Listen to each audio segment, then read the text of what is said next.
तो दोस्तों, रानी कुंती अपने 5 पुत्रों को लेकर हस्तिनापुर वापस आ चुकी है और इधर राजा धृतराष्ट्र और गांधारी के 100 पुत्र हो चुके हैं। ऐसा कहा जाता है कि 100 पुत्र हो गए थे और उनसे जो सबसे बड़े थे वो थे राजकुमार दुर्योधन और उनके छोटे भाई थे दुशासन, और पांडवों में से सबसे बड़े थे युधिष्ठिर।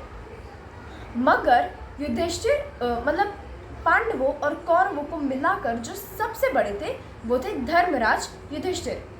मैं धर्मराज क्यों बोला? अब आप लोग यही पूछेंगे, क्योंकि आप लोग याद करिए कि रानी कुंती ने पहले एक मंत्र पढ़ा था जिससे धर्मराज उनके सामने आए थे और उनको एक पुत्र का वरदान दे गए थे। तो वो जो पुत्र थे वो थे युधिष्ठिर, सबसे बड़े, इसलिए उनको अपन लोग धर्मराज युधिष्ठिर कहते हैं।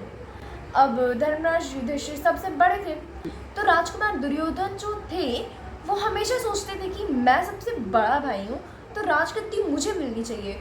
वो ना बचपन से थोड़े ज़िद्दी टाइप के थे, उनको जो चीज़ चाहिए रहती थी वो मतलब उसके पीछे पड़ जाते थे जब तक उन्हें मिले ना। मगर नीति तो युधिष्ठिर की तरफ है, क्योंकि पहले राजा पांडु भी तो राजा थे, अब धृतराष्ट्र है, मगर पहले तो वही थे और सबसे बड़े पुत्र तो युधिष्ठिर ही हैं, तो राजा तो उनको ही बनना था। मगर जो युधिष्ठिर के छोटे भाई थे भीम, उनकी और दुर्योधन की कभी नहीं बनी। उन लोगों का 36 का आंकड़ा था बिल्कुल, मतलब उनकी इतनी सारी कथाएं हैं, मतलब आपको मैं बता भी नहीं सकती इतनी सारी हैं, मगर मैं एक बताती हूँ। जैसे एक बार दुर्योधन ने भीम के खाने में जहर मिलाया और उन्हें जैसे उसे खाया उन्हें पानी में फेंक के आ गए वो। अब वो तो आ गए घर, मगर जो भीम थे अब वो पूरे डूब गए, उनको होश नहीं था, वो डूब गए और नीचे वो आए, नीचे एक नागलोक था।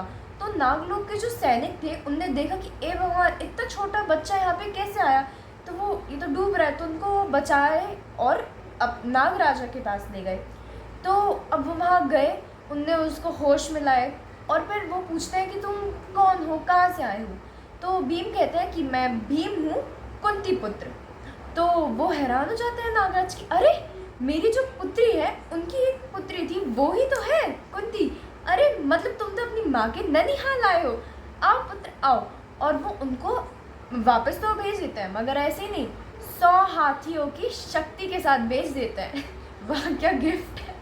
100 हाथियों की शक्ति के साथ उनको ऊपर भेज देते हैं और भीम थे वो डबल ताकत के साथ वापस जिंदा बच जाते हैं। तो ये एक किस्सा था उनमें से ही। पर यहाँ पे राजकुमार दुर्योधन की बाजी पलट गई, उन्हों का रिवर्स कार्ड कि वो तो चाहते थे कि ये अब मर जाए, मगर वो तो और डबल ताकत लेके आ गए। वाह! अब जो राजकुमार युधिष्ठिर थे वो बहुत शांत और बहुत काम थे और न्यायप्रिय थे। जैसे हमारे बड़े भाई बहन रहते हैं ना, कि कोई भी लड़ाई हो रही है, अपन लोग रो रहे हैं, चिल्ला रहे हैं और वो शांति से बैठे हैं, कह रहे हैं कि चिढ़ो मत, ऐसा करो ऐसा करो। तो हमेशा दुर्योधन और भीम को समझा देते थे कि लड़ाई मत करो, बुरी बात होती है। जो भीष्म पितामह रहते हैं वो चाहते हैं कि कौरव और पांडव साथ में मिलजुल के रहें, भाईचारे से रहें। अब क्योंकि वो भाई ही तो थे, मगर उन लोगों में तो नहीं बनती थी। अब सारे बच्चे गए हैं गुरु द्रोणाचार्य के आश्रम में शस्त्र शास्त्र का ज्ञान लेने। तो अब उन लोगों ने अपने शस्त्र वगैरह चुन लिए। तो जो भीम थे और दुर्योधन थे उनने गदा चुना, युधिष्ठिर ने भाला चुना, नकुल सहदेव ने तलवार चुनी और अर्जुन ने चुना क्या? धनुष। अपन लोग उसे द ग्रेट आर्चर के नाम से भी जानते हैं। अब वो लोग अपनी प्रैक्टिस वगैरह करने लगे, साथ में रहने लगे और इनके साथ अश्वत्थामा भी थे जो खुद गुरु द्रोणाचार्य के पुत्र थे और वो उन्हीं से शिक्षा ले रहे थे। सब लोग अपनी प्रैक्टिस करने लगे, सब नॉर्मल हो गया। मगर कुछ ही समय में गुरु द्रोणाचार्य की आंखों में जो हमेशा आते थे वो थे राजकुमार अर्जुन। वो मतलब उनको पसंद आ गए, कुछ ही समय उनके बिल्कुल फेवरेट हो गए। वो सबको इक्वल पसंद करते थे, सबको एक समान मानते थे, मगर अर्जुन उनके लिए अलग ही थे। और बस वो ही नहीं, भीष्म पितामह भी उनको सबसे प्रिय मानते थे क्योंकि वो बहुत अच्छे से रहते थे। तो इस तरह राजकुमार अर्जुन गुरु द्रोणाचार्य के प्रिय शिष्य बन गए और भीष्म पितामह के प्रिय पुत्र बन गए। तो ऐसे ही कौरव और पांडव अपनी शिक्षा शुरू कर देते हैं और अब अपन लोग अगले एपिसोड में सुनेंगे किसके बारे में? कर्ण के बारे में। Bye bye.